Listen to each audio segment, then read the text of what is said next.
रौनक बढ़ गई है शहर की। हर गरीब अब भरपेट खाना खा रहा है। सबको यकीन हो गया है शायद चुनाव अब करीब आ रहा है। जी हां, चुनाव करीब आ गया और हम भी गिरिडीह पहुंचे। मोंगे स्टील प्रेजेंट जनता मांगे जवाब का कारवां आज गिरिडीह पहुंचा है। गिरिडीह वो शहर जिसकी पहचान कभी अबरख के हब के रूप में होती थी। गिरिडीह वो शहर जिसकी पहचान अब सरिया के लिए होती है। गिरिडीह वो शहर जिसकी पहचान बेस्ट क्वालिटी के कोयले के लिए होती है। लेकिन इन तमाम खूबियों के बावजूद क्या यहां गिरिडीह में विकास की किरण पहुंच पाई? जानेंगे आज हम, क्योंकि आज जनता जवाब मांगेगी अपने जनप्रतिनिधियों से और सवाल हमारी जनता के और सवाल हमारे भी होंगे। एक बार परिचय करा देता हूं हमारे साथ जो मेहमान है। देखिए, हमारे साथ संजय सिंह है, जेएमएम के जिला अध्यक्ष हैं। हमारे साथ जयप्रकाश वर्मा है, बीजेपी विधायक और प्रत्याशी है गांडे से। हमारे साथ चुन्नू कांत जी है, जेबीएम प्रत्याशी है गिरिडीह से, और राजकुमार राज है, एलजेपी के राष्ट्रीय महासचिव भी है। स्वागत है आप सबका। और चूंकि जनता भी हमारे साथ है तो सवाल मैं शुरू करता हूं। और सबसे पहला सवाल मेरा बीजेपी से सरकार आपकी। सर, जहां पहुंचना चाहिए था गिरिडीह को विकास के रास्ते में, वहां पहुंचा पाए आप? निश्चित रूप से हम पहुंचाए हैं। हमारी सरकार ने जितना काम इस 5 वर्षों में किया है, उसके पहले की सरकारों ने उन कामों को तरजीह नहीं दिया। हम गरीबों के आंसू पोंछने में सफल हुए हैं। मैं आपको बताना चाहता हूं कि हमारे झारखंड राज्य में लोग अपनी बेटियों को बोझ समझते थे, जिस कारण से लोग बेटी की भ्रूण हत्या कर रहे थे, और इस चीज को बहुत ही चैलेंजिंग हमारी सरकार ने लिया और मुख्यमंत्री सुकन्या योजना इस राज्य में लाने का काम। सर, गिरिडीह के विकास की बात कर लीजिए, राष्ट्रीय योजनाओं के बारे में नहीं पूछ रहा हूं मैं। विकास जनता का होना चाहिए और ये गिरिडीह की जनता का भी विकास है, गिरिडीह की जनता का भी भलाई है। ये राष्ट्रीय योजना नहीं है, ये झारखंड सरकार की योजना है। चलिए सर, मैं योजनाओं पे आऊंगा, आपसे जनता से पूछूंगा। सर, आप बताइए, दबदबा रहा है बीजेपी और जेएमएम का, आपके भी रहे लोग यहाँ पे, कितना विकास कर पाए आप लोग? जब हम लोगों का कार्यकाल माननीय हेमंत सोरेन जी के नेतृत्व में 14 महीने का कार्यकाल रहा, 14 महीने का अल्प समय में हेमंत जी की सरकार ने कई जन कल्याणकारी योजनाओं को संचालित किया है और कई जमीन से लोगों से। सर, गिरिडीह में किस योजना को उतार पाए आप धरातल में, बता दीजिए। मेरे विधायक 2005 में मेरे विधायक झारखंड मुक्ति मोर्चा के विधायक और सांसद रहे थे, उनके समय में गिरिडीह कोयलरी का जीर्णोद्धार हुआ था और गिरिडीह कोयलरी पर 10,000 से ज्यादा लोग उस पर आश्रित हैं। हजारों लोग ट्रक से चालक। मैं आता हूँ सर। सर, आपके पास आऊँ, आप खुद प्रत्याशी हैं सर, कितना विकास करा पाए गिरिडीह का? देखिए, झारखंड की पहचान, झारखंड के शुरुआती का जो 28 महीने था आदरणीय बाबूलाल मरांडी जी का कालखंड, वो झारखंड का सबसे बेहतर कार्यकाल था। जब बिहार से लोग झारखंड में प्रवेश करते थे तो ये लगता था कि वो झारखंड में आ गए, सड़क में हिचकोले खाने लोग बंद कर देते थे। ये था आदरणीय बाबूलाल। सर, आप मानते हैं कि उन्होंने काम किया था? मुझे बता दीजिए। बिल्कुल किया। सर, अगर ऐसा था तो 2 बार क्यों हार गए 2 जगह से वो? देखिए, चुनाव वो हार नहीं गए, परिस्थितियां आई और इस बार जो 2019 का जो चुनाव है, मैं गुजारिश करूंगा आप लोगों से, अगर आपको ऐसा लगता है कि ये गलत बोल रहे हैं, अपने प्रतिनिधि को आप आ जाइए, हटाइए, यहां खड़े हो जाइए, आप खड़े हो जाइए। मैं गुजारिश कर रहा हूं, सबसे गुजारिश कर रहा हूं मैं। बैठ जाइए भाई साहब, इस गुस्से को संभाल के रखिए, वोट के दिन काम आएगा आपका।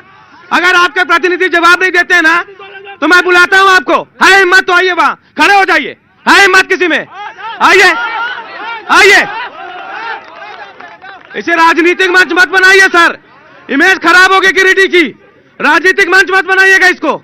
अगर अपनी इमेज बनानी है ना तो वोट के जरिए बनाइए, अच्छे जागरूक वोटर बनिए आप। सर, आप अपनी बात पूरी कीजिए।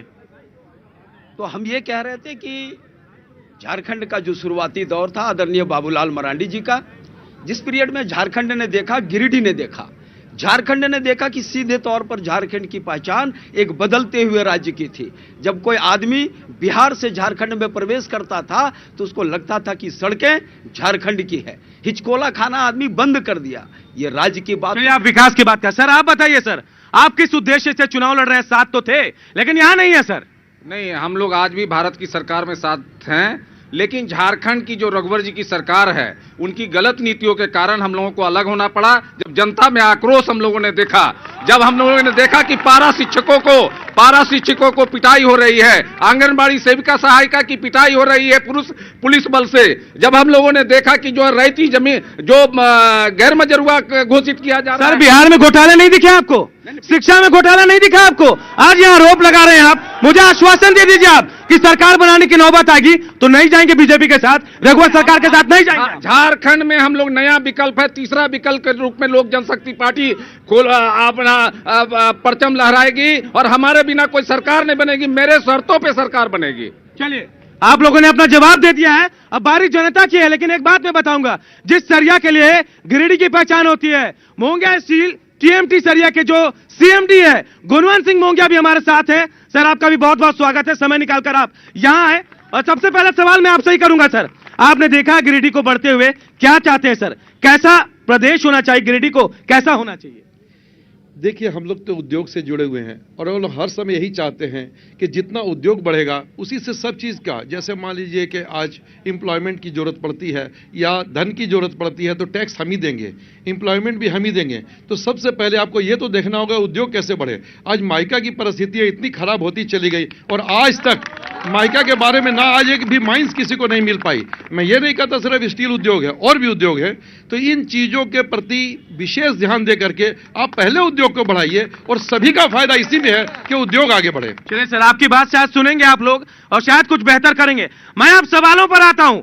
मैं शिक्षा की बात करता हूं। सबसे पहले जल जंगल जमीन की बात तो होती है, शिक्षा की बात करनी है, रोजगार की बात करनी है, बिजली और पानी की भी बात करनी है। मुझे बता दीजिए, शिक्षा का हब बना गिरिडीह, शिक्षा का विकास हो पाया?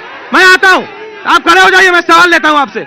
आप रुक जाइए सर, रुक जाइए, बैठ जाइए। आप बताइए क्या हुआ? यहाँ पे एक भी अच्छे कॉलेज नहीं है, यहाँ पे एक भी कोई अच्छा स्कूल नहीं है सरकारी, कोई भी स्कूल नहीं बना आज तक, कोई स्कूल नहीं बना सरकारी। बैठ जाइए। मैं CCLDV में पढ़ा हूँ, मैं क्यों सरकारी स्कूल में नहीं पढ़ सकता हूँ? आज दिल्ली में देखिए सरकारी स्कूल बना हुआ है। जिम्मेदार कौन है सर? जिम्मेदार नेता है, जिम्मेदार नेता। चलिए, आप लोग विरोध कर रहे हैं, एक सवाल आपसे भी बनता है, कौन विरोध कर रहा है? बताइए, इनकी बात का कौन विरोध कर रहा है? कौन है? आगे आइए भाई, आगे आइए। किन से सवाल है आपका? क्या सवाल बताइए? हाथ छोड़ दीजिए। सर, मेरा सवाल है कि झारखंड का one of the most precious institution था BIT सिंदरी, बिहार का सर, और बंगाल में आज भी जादवपुर यूनिवर्सिटी विश्व रैंकिंग में आता है। Bengal college of engineering IST Sibpur बन गया, पर आपका एकमात्र कॉलेज को आप बचा नहीं पाए, क्यों नहीं बचा पाए? पिछले चलिए, शिक्षा को लेकर सवाल उठाया सर, तो जवाब मैं बीजेपी से लूंगा। सर, क्या व्यवस्था कर पाए आप लोग? आप विधायक भी हैं मौजूदा, क्या व्यवस्था कर पाए सर? शिक्षा के लिए लोग तरस रहे हैं यहाँ पे। मैं बताना चाहता हूं कि आपने विनोद बिहारी महतो विश्वविद्यालय सुना होगा, जो हमने धनबाद में खुलने का काम किया है। पहले सर, मुझे गिरिडीह की बात बताइए आप। मैं ये इसलिए, तो हमारा एरिया जो है यहाँ से रिलेटेड है। हमारे पास जो यूनिवर्सिटी है, जिस यूनिवर्सिटी से हम लोग टाई अप होते हैं, तो पहले हम लोग हजारीबाग में जाना पड़ता था, उससे पहले रांची जाना पड़ता था। परंतु हमारी सरकार ने, इसलिए हमारी सरकार ने जो बनाया है, जो यहाँ के बच्चों की सुविधा के लिए, जो धनबाद हमसे बहुत नजदीक में है, इसलिए हमने वहाँ पर यूनिवर्सिटी की स्थापना की। आपको बताना चाहता हूँ, मेडिकल कॉलेज। सर, एक भी हायर एजुकेशन के लिए आपने कॉलेज खोले? ग्रेजुएशन के बाद कहाँ जाएंगे बच्चे? मैं बता रहा हूँ, हमने मेडिकल कॉलेज के लिए कोडरमा में मेडिकल कॉलेज हमारी सरकार ने खोला है, और हमारी सरकार ने यह भी कहा है कि हम 2 लोकसभा क्षेत्र के अंतर्गत एक मेडिकल कॉलेज खोलेंगे। इसके तहत हम मेडिकल कॉलेज भी खोल रहे हैं सर। और आपको बताना चाहता हूं, मैं ये बताना चाहता हूं, गिरिडीह से मात्र 40 किलोमीटर बगल में देवीपुर में, देवघर में हम लोग। सर, आप गिरिडीह का नाम ले रहे हैं, एक विडंबना मैं आप लोगों को बताता हूं। देखिए, इस प्रदेश के पहले शिक्षा मंत्री भी यहीं से थे पहले शिक्षा मंत्री, लेकिन इसके बावजूद शिक्षा का विकास नहीं हुआ। सर, आप बताइए, वाकई विकास हो पाया? आप कहते हैं मेरे भी मुख्यमंत्री थे, क्या किया सर? डेफिनेटली मैं कहता हूं कि वो जो पीरियड था जरूर संक्षिप्त था, लेकिन बाद की जो सरकारें हुई, मैं गिरिडीह की बात करता हूं, ये कह रहे हैं कि हमने विश्वविद्यालय बनाएंगे, 2 लोकसभा क्षेत्र में मेडिकल कॉलेज खोलेंगे। अरे भैया, एक यहाँ छोटा सा इंस्टीट्यूट था पचम्बा में, उसको तो ये लोग नहीं चला पाए। एकमात्र गिरिडीह में जो महिला कॉलेज। सर, आपने कोशिश की, आपकी सरकार ने कोशिश की, आपको लगता है जितने देर मुख्यमंत्री थे क्या कर लिया सर? गृह जिला था। बाबूलाल मरांडी जी ने निचले स्तर पर प्राथमिक शिक्षा को पारा शिक्षक की बहाली की, और उनकी ये योजना थी कि शिक्षा के क्षेत्र में आमूलचूल परिवर्तन करना था। जनता समय देगी तो निश्चित रूप से होगा। आज हमारे पास ये योजनाएं हैं। सर समय मांग रहे हैं या वोट मांग रहे हैं आप, या 5 साल मांग रहे हैं आप? आपने सवाल किया कि उनके पीरियड में क्या किया। हम तो ये कह रहे हैं कि बाद की सरकारें तो कुछ नहीं किया। जनता अगर हमको अवसर देगी तो गिरिडीह को संवार देंगे, सजा देंगे। शिक्षा के सर आप बताइए, शिक्षा की बात हो रही है, बिहार का नाम ज्यादा दूर नहीं है, आपको पता है बिहार में क्या हुआ। आप कैसे सुधारेंगे सर शिक्षा व्यवस्था? यहाँ शिक्षा माफियाओं को समाप्त करना होगा। शिक्षा सुधारने के लिए यहाँ पर जो शिक्षा माफिया हैं उनको तुरंत एनओसी मिल जाता है। जो सरकारी स्कूल बन रहे हैं उसका एनओसी पेंडिंग हो जाता है। आज यहाँ पर पूरा का पूरा जमीन को गैरमजरूआ घोषित किया जा रहा है, कहीं कोई रसीद नहीं कट रही है। ये सर 4 साल कहाँ थे आप? कहाँ थे 4 साल पहले? ये सवाल पहले नहीं उठाया आपने। आज जब अलग चुनाव लड़ रहे हैं सवाल उठा रहे हैं सर। क्या किया सर? क्या आंदोलन किया इन्होंने? किया नहीं किया सर? सुन लीजिए आप, ये जनता कह रही सर। लगातार हम लोग सवाल उठाते रहे हैं और ये सीएनटी एक्ट जो है ये इतना बड़ा जुल्म हो रहा है झारखंड वासियों पर। कौड़ी के दाम हो गया है, लोगों को एजुकेशन लोन नहीं मिल रहा है, गरीब का बेटा पढ़ नहीं पा रहा है, इसलिए ये सरकार विफल है। आने वाले दिनों में सर जिस सरकार को कोस रहे हैं आप, मैं पूछूंगा सरकार बनाने की बारी आएगी तब क्या कहते हैं आप? चले मैं आपके पास आता हूं सर, आपने क्या किया सर? मुख्यमंत्री आपके बेटे शिक्षा का हब बना पाए से आप कितनी व्यवस्था कर पाए? जितने अल्प समय में गिरिडीह में झारखंड मुक्ति मोर्चा। सर एक बात बताइए, आप लोग एक बात बताइए, क्या पॉलिटिकल पार्टी से आप लोग? नहीं। और अगर किसी को लगता है कि गलत जवाब दे रहे हैं, है हिम्मत तो आके यहां से खड़े हो जाइए।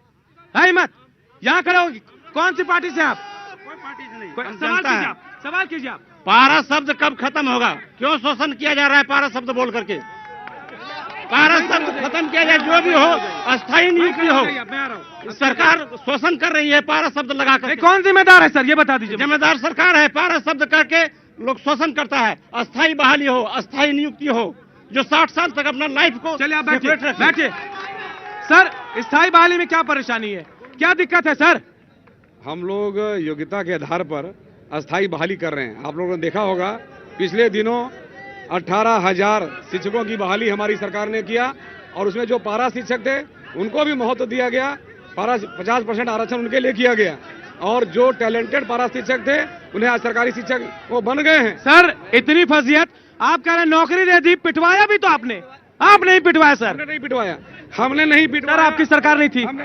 हमने नहीं पिटवाया, हमारी सरकार ने भी नहीं पीटा।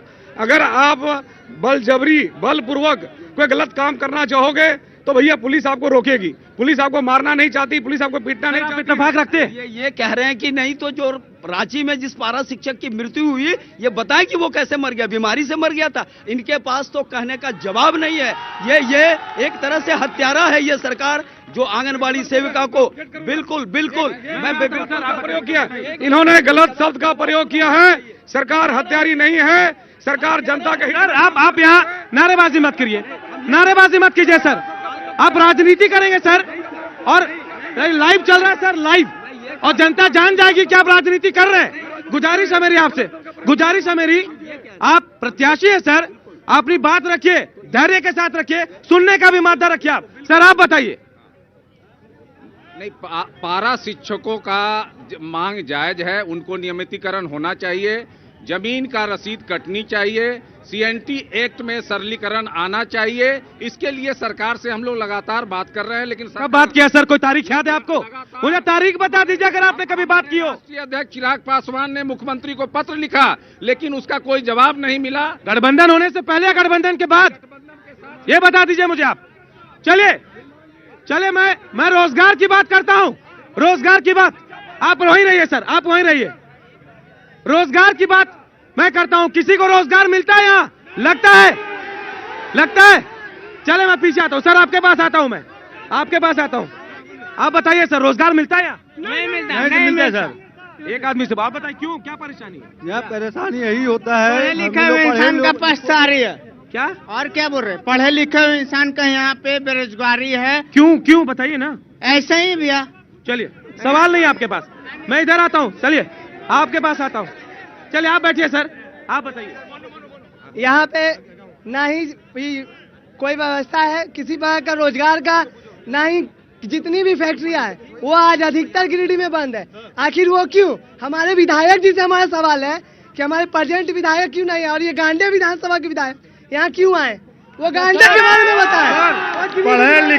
पढ़े लिखे बच्चों का रोजगार कैसे बनेगा जब उसका जातीय आवासीय नहीं बनेगा, तो उसको बिजनेस में मतलब ये परेशानी है यहाँ, आप मानते हैं? परेशानी है सर, क्योंकि मेरा बच्चा आज दिल्ली में पढ़ रहा है, उसका नौकरी का जॉब होने वाला है, बड़ा पापा खतियान मांग रहा है, आवासीय बनाना है, जातीय प्रमाण पत्र बनाना है, तो मोटेशन नहीं हो रहा। सवाल पूछूंगा, आप सवाल कर रहे हैं। हाँ छोड़ दीजिए सर। आप तत्कालीन सरकार के हमारे मंत्री महोदय ने, शिक्षा मंत्री जो थी, उन्होंने बयान दी थी कि झारखंड में हमारे योग्य शिक्षक नहीं है, जिसके कारण बाहरी शिक्षकों की बहाली हुई है।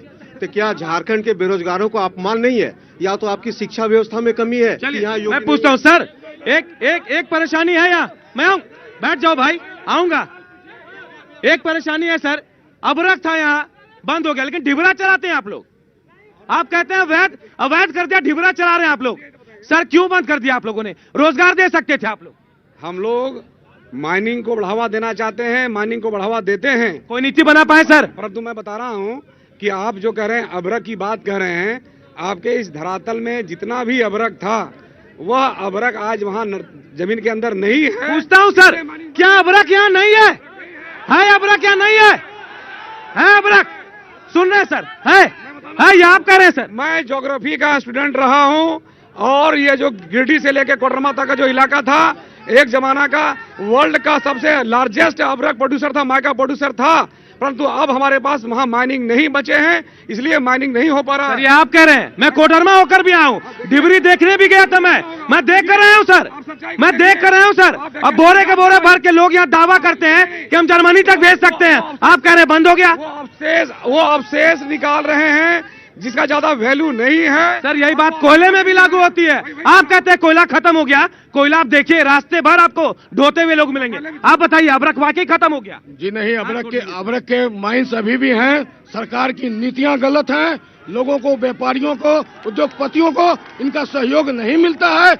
उसी माइका को सर आप लोग क्या करते हैं? आप विपक्ष है सर, आप आवाज क्यों नहीं उठाते? हम आवाज उठाते हैं, इसके लिए आंदोलन भी हम लोगों ने त्रिश्री माइका के क्षेत्र में किया है। और जहां तक आपने शिक्षा के संबंध में पूछा था, सर मुझे अबरख के बारे में बताइए। शिक्षा का वक्त निकल गया। आंदोलन किए थे ढिबरा को नियमितीकरण करने के लिए, उसको कानूनी मान्यता देने की। सर सरकार तो थी आपकी, क्या उतना वक्त कम पड़ गया? 14 महीने के अब समय में हम लोगों ने जितना प्रयास किया उद्योग धंधों को बढ़ाने का, लोगों को रोजगार देने का। सर एक दिन में विधेयक पास हो जाता है, कानून बन जाता है, आप 24 महीने में नहीं कर पाते हैं सर। महीने में अगर आप तुलना करेंगे 19 वर्ष के झारखंड में, साढ़े 16 वर्ष से ज्यादा भारतीय जनता पार्टी के नेतृत्व में सरकार रही है, झारखंड मुक्ति मोर्चा। सर ये बोल के नहीं बच सकते हैं सर आप।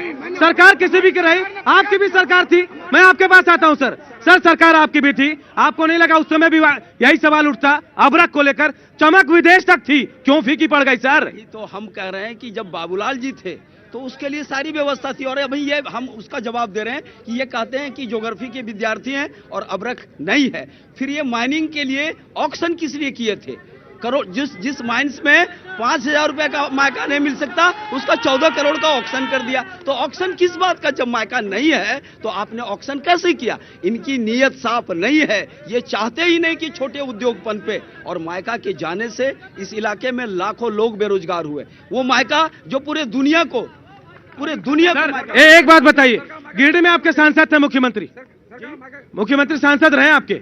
नहीं, गिरिडीह में हमारे सांसद। चलिए ठीक है, सांसद आपके विधायक रहे, सांसद रहे, कुछ भी मुख्यमंत्री रहे? मुख्यमंत्री जरूर रहे सर। क्या आप ये कहना चाह रहे हैं कि वक्त कम था हमारे पास, हम नहीं कर पाए? यही इलाका है सर उनका, गृह जिला है उनका। हम ये कह रहे हैं कि उन्होंने पूरी प्रयास की है, और जो मायका को जानते हैं वो बाबूलाल मरांडी को भी जानते हैं कि मायका के लिए वो गांव से लेके गिरिडीह तक ट्रैक्टर पर यात्रा किया उस व्यक्ति ने। सर कहाँ कमी रह गई? आप कोशिश कम कर रहे थे या फिर आप करा नहीं पाए? नहीं, बिल्कुल कोशिश किए, और हमने इसीलिए कहा कि इस बार का जो जनादेश है वो बाबूलाल मरांडी के पक्ष में, इसलिए कि जनता जान रही है कि मायका क्या। चलिए मैं आपके पास आऊंगा सर। अबरख का मामला आप समझ सकते हैं कितना बड़ा है? अबरख यहाँ प्रमुख व्यवसाय है, गिरिडीह की तमाम फैक्ट्रियां यहां अबरख के नाम से जानी जाती थी। अबरख का यह शहर है, लेकिन पिछले कुछ दिनों से इसका ना ऑक्शन हो रहा है, सरकार इसको फंसा के रखी है। हजारों हजार बेरोजगार मजदूर जो है, जिसके घर में चूल्हा नहीं चल रहा है, फॉरेस्ट के अधिकारी जाते हैं, पकड़ के लाते हैं। हम उसको लीगलाइज करने की मांग करते हैं कि सरकार उसको कोई विधेयक ला के लीगलाइज करे या ऑक्शन करके खान देने का काम करे। चले सर, आप करें, मैं लोगों के पास आता हूँ। चले, मैं आता हूँ, सवाल करें सर। मेरा ये सवाल है विधायक जी, आपकी केंद्र में सरकार, राज्य में सरकार, आपकी जिला में सरकार, नगर में सरकार, गिरिडीह के लिए एक ट्रेन के लिए लोग तरसते हैं कलकत्ता जाने के लिए, रात भर हम लोग को बिताना पड़ता है मधुपुर में। कैसा सरकार है? चले मैं पूछता हूँ सर, ट्रेन की भी मांग है और शायद लाइफलाइन है यहाँ की, आप सर क्यों नहीं दे पा रहे? लोगों को परेशानी होती है। हम ट्रेन दिए हैं, यहाँ लोग देख रहे होंगे कि हम लोगों ने मधुपुर से लेकर के कोडरमा तक नई रेल लाइन कलकत्ता तक की बात कर रहे हैं सर। बात सुनिए ना, कलकत्ता की बात कर रहे हैं तो उसी रूट से जुड़ता है ना, आप रूट को जोड़िएगा ना। जब हमारी ट्रेनें मधुपुर यहाँ से जाएगी तो मधुपुर से कलकत्ता का रूट पकड़ता है। उसके अलावा एक डायरेक्ट ट्रेन गिरिडीह से हम झाझा के लिए हमारी स्वीकृति मिल गई है, आप लोगों ने कल भी देखा होगा।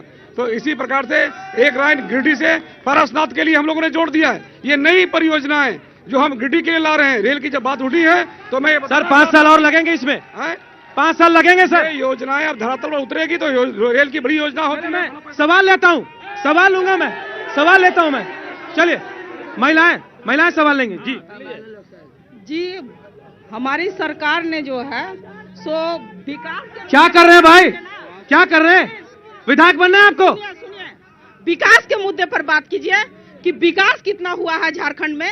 अगर झारखंड में विकास नहीं, आप लोगों के आंखों में काली पट्टी बंधी हुई है। विकास आप देखना है तो देखिए, आज गिरिडीह से जो हम रांची जाते थे वो रोड को देखिए, जो हम 4.5 घंटा में पहुंचते थे, पिछले वर्षों में 6-7 घंटा में हम रांची पहुंचते थे। किसी पेशेंट को अगर ले जाना रहता था तो संक्षेप में बोलिए मैडम, छोटा सवाल। किसी पेशेंट को अगर ले जाना रहता था तो वो पेशेंट यही दम तोड़ते देता था, परंतु आज का डेट में है कि वो पेशेंट का समुचित इलाज। चले मैं आता हूँ भाई, एक आदमी से एक सवाल लूंगा मैं। चले बैठिए आप, सबके पास आऊंगा भाई, सबके पास आऊंगा। चले सर, खड़े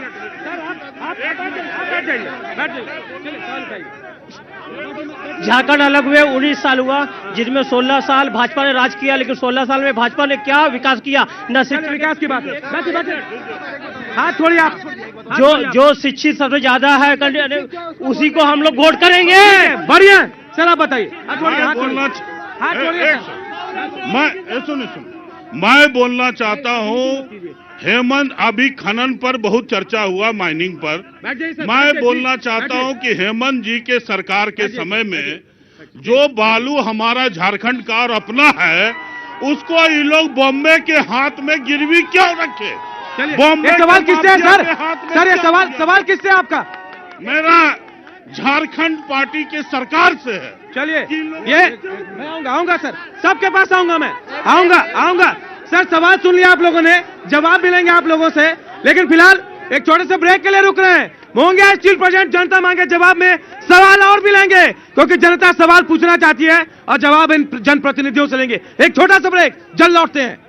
मोंगिया स्टील प्रोजेक्ट जनता मांगे जवाब देख रहे हैं आप, और आज हमारा कारवां जो है गिरिडीह पहुंचा है। जी हाँ, गिरिडीह में इस भीड़ को देखकर आप अंदाजा लगा सकते हैं कि लोग कितने जागरूक हैं और सवाल कितने ज्यादा उनके पास। मैं आखिरी छोर पर आऊंगा, कुछ युवा है हमारे, मैं सवाल लेना चाहूंगा आपसे। क्या सवाल सर आपका? जी सर, जैसा कि हम सभी जानते हैं कि स्वास्थ्य, शिक्षा और सुरक्षा, ये 3 ऐसा मुद्दा है जो कि बहुत ही आज के डेट में ज्वलंत मुद्दा है। मैं सभी विधायक प्रतिनिधि से ये मांग करता हूं कि ये 3 मुद्दे पे अपने फॉरवर्ड विजन को बताएं, शिक्षा, स्वास्थ्य और सुरक्षा।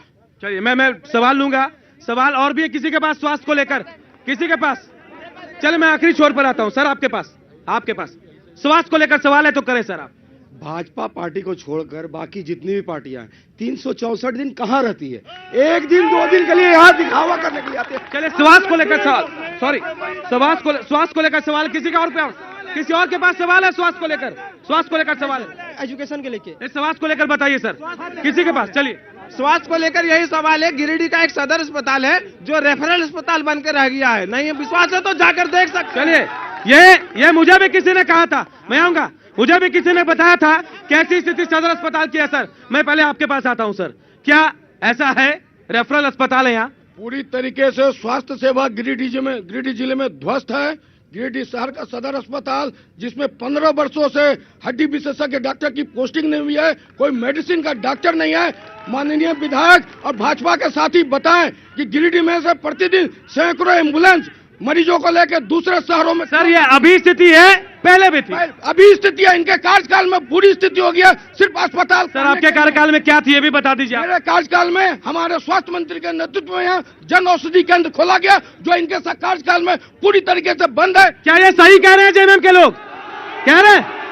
चले सर, मैं आखिरी आपके पास अंतिम बार आऊंगा। सर आप बता दीजिए, वाकई ऐसी व्यवस्था है? मुझे भी बताया गया है 80% लोग यहाँ से रेफर कर दिए जाते हैं। जनता तो कह रही है कि ये रेफरल हॉस्पिटल हो गया है, मतलब मरीज आते हैं उनको रेफर करने के लिए, और उसके लिए पूरी तरह से जो सरकार की इच्छा शक्ति की कमी है। मैं एक बात बताना चाहता हूं, केवल इसके लिए एक पक्ष जिम्मेवार नहीं है। आज डॉक्टर क्यों रेफर करता है? उनको संसाधन नहीं दिए जाते हैं, डॉक्टर पीटे जाते हैं, सरकार उनकी ना तो सुरक्षा दे पाती ना संसाधन दे पाती। तो सीधे तौर पर सरकार की इच्छा शक्ति की कमी है, और यही वजह है कि आज यहाँ मरीज भगवान भरोसे। सर आप बताइए अपने बारे में, आप क्या करना चाहते हैं और क्या नहीं कर पाए आप? डेफिनेटली हम ये चाहते हैं, और मेरे लिए अवसर आएगा, मेरे पार्टी के लिए अगर जनता अवसर देती है तो मैं हर जिले में मेडिकल कॉलेज के लिए संघर्ष करूंगा। सर मौका तो जनता देती है, शायद जो लोग हैं वहां पर भरोसा नहीं करते हैं, छोड़कर चले जाते हैं सर। अब वो छोड़ के चले जाते हैं तो जनता उनको छोड़ रही है। जिन लोगों ने जेवीएम को छोड़ा है, आज जनता उनको छोड़ रही है। ये बात आपके निर्भय आबादी को देखिए सर, छोड़कर बीजेपी में फिर जीत गए। अरे वो तो यहाँ जंग छोड़ करके चले गए, वो तो यहाँ छोड़ करके चले गए। अगर उनमें अगर ये नैतिकता होती तो जनता के सवालों का जवाब यहाँ खड़ा होकर के उनको देना चाहिए था, प्रतिनिधियों को। चलिए मैं आऊंगा, आप बताइए सर, वाकई सदर अस्पताल की हालत खराब है? बहुत ही खराब है, और डॉक्टर अपनी ड्यूटी तो निभाते हैं लेकिन संसाधन की कमी है। और जैसा कि हमारे साथी प्रत्याशी ने बताया, मेडिकल प्रोटेक्शन एक्ट अगर लागू हो जाएगा तो डॉक्टर सुरक्षित हो जाएंगे, और सरकार को इसको लागू करना चाहिए। जो हंगामा होता है रोज सर, लेकिन आप लोगों ने समर्थन भी तो नहीं किया था जब मांग रहे थे, उस समय आप सरकार साथ में थे आप लोग, अभी अलग हो गए, समर्थन किया था आप लोगों ने? हम लोगों ने लगातार पत्राचार किया सर बता दीजिए कि फिर लेटर लिखा था चिराग पासवान ने, बताइए। नहीं, लगातार हम लोग सरकार को, जो सरकार की दुर्गति हो रही है वो हम लोगों का जो सुझाव है उसको नहीं मानने के कारण हो रही है। और हम ये मानते हैं कि सदर अस्पताल रेफरल अस्पताल हो गया है, लेकिन उसमें संसाधन नहीं है, डॉक्टर्स अपनी जिम्मेदारी नहीं निभा रहे हैं, और जो स्वास्थ्य सुविधा है उसको बढ़िया से बहाल करने। सर आप धरना क्यों नहीं देते? आप लोग आप विरोध उठाना चाहिए सर। आप आज यहाँ बोल रहे हैं, लेकिन 4 साल पहले, 2 साल पहले, 1 साल पहले शायद बोलते तो आज तस्वीर बदल जाती। वहां की सरकार में थे आप कहते तो शायद कुछ और होता। नहीं, लगातार हम लोग सरकार को संज्ञान में दिए हैं, और हम लोगों के प्रयास से बहुत सारा काम भी हुआ है। लेकिन जो है यहाँ जो मेडिकल प्रोटेक्शन एक्ट डॉक्टरों के हित में आना जरूरी है। डॉक्टर डरे हुए हैं तोड़ फोड़ से, मारपीट से, इसलिए चिकित्सकों के हित में मेडिकल प्रोटेक्शन एक्ट। सर आप आके दे देंगे क्या? आप आएंगे तो दे देंगे सर? बिल्कुल, हम लोग मेडिकल प्रोटेक्शन एक्ट, अगर हमारे साथ सरकार बनी या हमारे सहयोग से सरकार बनी तो हम लोग मेडिकल प्रोटेक्शन एक्ट को लागू कराने का। चलिए दूसरे मुद्दे की तरफ रुख करते हैं। चले मुद्दे और हैं। चले मैं रोकूंगा आपको। सर शोर मत मचाइए, जिस मुद्दे पे मैं कह रहा हूं उस पे बात कीजिए। गैर मजूरवा जो जमीन है उसका मुद्दा है, यहाँ है मुद्दा है। चले मैं चलिए आपके पास आता हूं सर, आपके पास आता हूं, इनके पास आता हूं सर। आप छोड़िए सर, आप बोलिए। सर ऐसा है कि मेरी बेटी की शादी होना था, मैं शहर के पंजाबी मोहल्ला में रहता हूँ, मेरे पास पैसा नहीं था, मैं अपनी जमीन बेच के बेटी की शादी करना चाहता हूँ, लेकिन मेरी जमीन को अचानक मैंने जब गया तो 1932 के खतियान के आधार पर निरस्त कर दिया गया। सर अगर ये झूठ बोल रहे हैं, नहीं मेरी बात सुनिए, अगर ये झूठ बोल रहे हैं तो आपके प्रतिनिधि बताएंगे ना कि आपको पता है, वो बताएंगे सर, वो बताएंगे। चलिए बताइए सर। तो मैं आत्महत्या करूं ना क्या करूं? मेरी जमीन है, 2 करोड़ का जमीन है, और उसको गैर मजूरा घोषित कर दिया गया है, इसका रसीद नहीं कट रहा है। चलिए सर, आपको पता है क्या क्या मुद्दे हैं यहाँ पे? लोग बहुत सवाल उठा रहे हैं, बहुत तरह के, लेकिन क्या इन मुद्दों को पार कर हम विकास को उस राह पर गिरिडीह को पहुंचा पाएंगे सर, जहां लोग आज उम्मीद पे बैठे हैं? देखिए, बहुत सारे मुद्दे हैं। कुछ साल जेएमएम की सरकार रही, कुछ साल हमारे जो बाबूलाल मरांडी हैं वो भी हमारे मुख्यमंत्री रहे, कुछ साल एलजीपी भी हमारे साथ में रही बीजेपी में, जिस समय सरकार में थे ये भी साथ में थे। तो कहने का मतलब है दोषारोपण जिस पर भी कीजिए, विकास करना है तो सबको मिलकर साथ देना होगा और आगे बढ़ाना होगा, पहली बात। दूसरी बात, विकास के लिए अगर ऐसा कहें कि किसी ने नहीं किया, ये कम और ज्यादा आप आंक सकते हैं, लेकिन काम नहीं हो रहा है ऐसी बात नहीं है। सड़कों की बहुत अच्छी व्यवस्था हुई है इस समय में, इसके बारे में हम झूठ नहीं कह सकते। दूसरी बात, एक सेकंड रुकिए, दूसरी बात, आप कहते हैं कि अस्पताल, तो अस्पताल को एक दिन में सुधरना नहीं था और एक अस्पताल गिरिडीह का बनाने से भी होना नहीं था। आज उसमें एसआरएल की सुविधा है या अन्य पहले से जो सुविधाएं बढ़ी हैं, जो मिलता है वो जरूर हम एक्सेप्ट करते हैं कि हमें अच्छा मिला है, लेकिन क्या है कि जिससे मिलेगा उससे हम और ज्यादा मांगेंगे। बिल्कुल, ये हमारी हमेशा डिमांड रहेगी। लेकिन हम भी चाहते हैं कि ये जो रफ्तार से काम हो रहे हैं ये ज्यादा रफ्तार से हो और सभी को इसका फायदा, और ये सिर्फ एक गिरिडीह मिलने से नहीं होगा, हमारे पूरे देश को विकास की जो आवश्यकता है, ये पूरे देश में जो काम चल रहे हैं उसी प्रकार चलेंगे और पूरे देश को जिनको लेके चलना है उनके कंधों पर भी बहुत बड़ा। बिल्कुल सर, ये बड़ा सवाल उठाया आपने और ये जिम्मेदारी आप तमाम लोगों को निभानी है जो जीत कर आएंगे। मैं आता हूं, चलिए इधर से कोई लोग सवाल कर रहे थे, चलिए मैं आपके पास आता हूं। आप सर्टिफिकेट दिखा रहे हैं सर, क्या है ये? सर हमने कौशल विभाग से 6 महीने का ट्रेनिंग चला हम लोगों का, बोला तुम लोग को नौकरी मिलेगा। हम लोग 6 महीने का ट्रेनिंग दिए वहाँ पर, सुनो पहले बात सुनो। उसके बाद वहाँ पर जब हम लोग के सर्टिफिकेट देता है, उसके बाद हम लोग जब आता है काम के बारे में, ऑर्बिट होटल में काम मिलता है 4000 रुपया महीना में, 12 घंटा ड्यूटी। बताइए कहाँ हमको काम मिला? सर 4000 में आपका परिवार चल सकता है सर?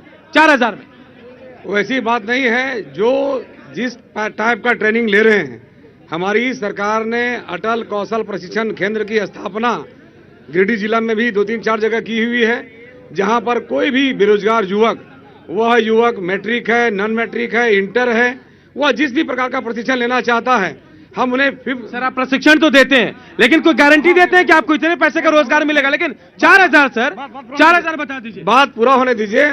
मैं वही कह रहा हूं कि वो जिस प्रकार से हो सकता है कि भी जिस प्रकार का उन्होंने ट्रेनिंग लिया होगा, वहां का अगर शुरुआती स्टेटस में वो मिल रहा होगा, अगर वो और ज्यादा स्किल्ड होंगे, उनका वर्क और बढ़ेगा तो उनका और बढ़ेगा। शुरुआती दौर में कौन कौन सी कंपनियां, बहुत सारी कंपनियां ले रही है और हम तो जॉब प्लेसमेंट की गारंटी कर रहे हैं। हम जहां पर प्रशिक्षण केंद्र हमारा है वहीं पर कंपनियां आती है और जो ट्रेंड हमारे बच्चे होते हैं। नहीं सर, मैं सवाल कुछ और कर रहा हूं, जवाब आप कुछ और दे रहे हैं। 4000 रुपए सर बहुत है क्या किसी की जिंदगी गुजारने के लिए, 1 महीने के लिए? वही मैं कह रहा हूं कि 4000 से ज्यादा मिलेगा। आप और मेहनत करिए। आपने आज काम किया, प्रारंभ काम किया है, आप काम का और गुण बढ़ेगा, काम का आपका कैपेसिटी और बढ़ेगा, कैपेबिलिटी और बढ़ेगा। आप अच्छा करके दिखाएंगे, आपका और बढ़ेगा। अभी स्टार्ट में आपको 4000 मिल रहा है। चले, नक्सलवाद का मुद्दा सबसे बड़ा है गिरिडीह में। चले नक्सलवाद का, बैठ जाइए सर, आप बैठिए, मैं सब तरफ जाना चाहता हूं, मैं तमाम लोगों, चलिए। नक्सलवाद आज मैं जेएमएम के साथियों से पूछना चाहता हूं कि वो सिर्फ गर्व अपना वोट पीठ दड़ पे क्यों करती है? शहर में लीड करके दिखा दे। मैं जानू जेएमएम को कि वो पढ़े लिखों की भी पार्टी है। सिर्फ नक्सली के भरोसे चुनाव जीतिएगा और कहते हैं नक्सलवाद खत्म कीजिए झारखंड से। चले सर आप बताइए। क्या गिरिडीह के स्थानीय विधायक रूल ऑफ लॉ से ऊपर है? देखिए गैर मजरूआ जमीन जब सबका यहाँ पर बंद है, तो ये विधायक जी का जो स्वर्ण हॉल है उनको बाहर रखने का ये लेटर क्यों सेक्रेटरी जी ने पास किया? सवाल नक्सलवाद पर है आपका जी, तो मैं नक्सलवाद पर एक बात नक्सलवाद पर मैं एक बात कह देता हूं कि झारखंड का ये पहला मुख्यमंत्री रघुबर दास जी हैं जो नक्सली को स्पष्ट कहा कि या तो सरेंडर करो और नहीं तो फिर पुलिस का गोली खाओ। बस चलिए, ये शायद आपके लिए अच्छी बात है, लेकिन मैं आऊंगा, क्या वाकई नक्सली यहाँ से खत्म हो गए? नक्सलवाद खत्म हो गया? देखिए नक्सलवाद जो है, जहां पर बेबसी है, लाचारी है, गरीबी है, वहां नक्सलवाद पनपेगा। जब बेरोजगारी खत्म हो जाएगी, नौकरी आ जाएगा। आज झारखंड के नौजवान, एक भी मल्टीनेशनल कंपनी यहाँ नहीं, करोड़ों रुपया यहाँ पर बहाया गया मल्टीनेशनल कंपनी लाले के नाम पर, रोजगार के नाम पर बड़ा बड़ा आयोजन हुआ। एक सुई का कारखाना नहीं लगा। बड़ी कोई विप्रो है, टीसीएस है, एक भी कंपनी यहाँ नहीं आई। करोड़ों रुपया झारखंड का बहुत लंबा हो रहा है सर, आप बताइए नक्सलवाद वाकई खत्म कर पाए गिरिडीह में आप लोग? नहीं, हम तो सीधा जवाब है कि अगर नक्सलवाद खत्म हो गया तो इनकी पुलिस बैरियर क्यों लगाती है, किसी इलाके में जाने से रोकती क्यों है? और मेरे साथी ने बिल्कुल सही कहा कि ये नक्सलवाद को बनाए रखना चाहते हैं, नक्सलवाद के नाम पर ये विकास को लूटना चाहते हैं। सर आप राजनीति की बात कर रहे हैं कि शायद नक्सलवाद के जरिए राजनीति हो रही है? डेफिनेटली हो रही है। नक्सली तो कोई है ही नहीं इस जिले में, वो तो बेचारा रोटी मांग रहा है, उसको ये नक्सली सर आपसे भी तो मांगा होगा रोटी? नहीं, बाबूलाल मरांडी जब थे आपसे भी मांगा होगा? कभी नहीं मांगा सर। क्या आप रोटी दे रहे थे? दे रहे थे सर।